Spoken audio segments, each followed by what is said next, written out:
అండి good morning to everyone. నేను ఈరోజు అయితే టమాటా రైస్ ఎలా ప్రిపేర్ చేయాలో చూపిస్తానండి. నేను నైట్ బ్రేక్ఫాస్ట్కి ఏం ప్రిపేర్ చేసుకోలేదు, అందుకోసం అని చెప్పేసి టమాటా రైస్ ప్రిపేర్ చేశాను.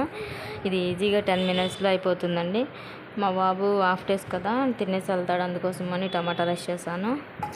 చూసారు కదా, ముందుగా ప్యాన్ పెట్టుకొని దానిలో ఆనియన్ పచ్చిమిర్చి కట్ చేసి వేసుకున్నాను.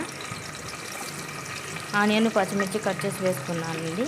అవి బాగా కొంచెం ఫ్రై అయిపోయిన తర్వాత జీలకర్ర, బిర్యానీ స్పైసెస్ అన్నీ యాడ్ చేసుకోవాలి. చూసారు కదా, జీలకర్ర యాడ్ చేశాను.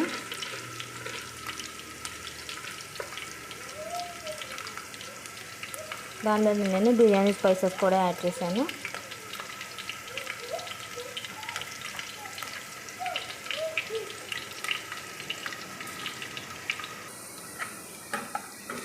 ఆనియన్ పచ్చిమిర్చి అవి బాగా రెడ్గా కలర్ చేంజ్ అయితేనే ఫ్లేవర్ వస్తుందండి టమాటా రైస్కి, లేదంటే పచ్చి వాసన అట్లే ఉంటుంది, అంత టేస్ట్ అయితే ఉండదు. దాంట్లో నేను టేస్ట్ కోసం బిర్యానీ ఆకు, కొంచెం అల్లం వెల్లుల్లి పేస్ట్ వేసుకొస్తున్నా. 1 గ్లాస్ రైస్కి 2 టమాటాస్ అయితే సరిపోతుంది. 1 గ్లాస్ రైస్కి 1 గ్లాస్ రైస్కి రైస్ని బట్టి ఒక్కొక్క 2 glasses లేదా 2.5 glasses వాటర్. ఒక రైస్కి 1.5 పడుతుందండి రైస్ని బట్టి.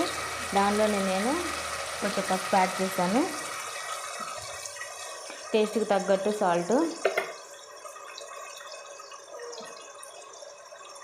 దీన్ని రైస్ కుక్కర్లో కూడా చేసుకోవచ్చు అండి. చూసారు కదా, ధనియాల పౌడర్ కూడా నేను ఇంట్లో ప్రిపేర్ చేసిందేనండి. అల్లం వెల్లుల్లి పేస్ట్ కూడా ఇంట్లో ప్రిపేర్ చేసింది వేస్తాను. ఫ్రెష్గా వేస్తేనే టేస్ట్ బాగుంటుంది, రెడీమేడ్గా అయితే మళ్ళీ అంత ఫ్లేవర్ రాదు.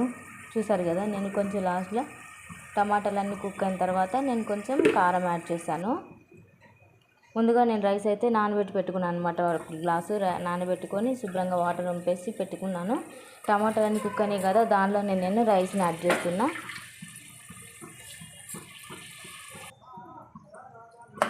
రైస్ని యాడ్ చేసి మనకు రైస్కి తగ్గట్టు వాటర్ యాడ్ చేసుకోవాలండి. ఎసురు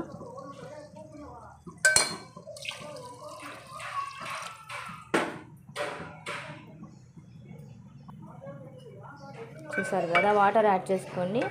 మూత పెట్టేసి ఒక 10 నిమిషాలలో రైస్ అయితే ప్రిపేర్ అయిపోతుందండి. టేస్టీ టమాటా రైస్ అయితే రెడీ అయిపోతుందండి 10 minutesలో. చూసారు కదా, రైస్ అయితే రెడీ అయిపోయింది. హాఫ్ కుక్ అయిన తర్వాత దీన్ని సిమ్ చేసుకోవాలి, అప్పుడే పర్ఫెక్ట్ కుక్ అవుతుంది. హైలో పెట్టి కుక్ చేసుకోవద్దు. Thank you.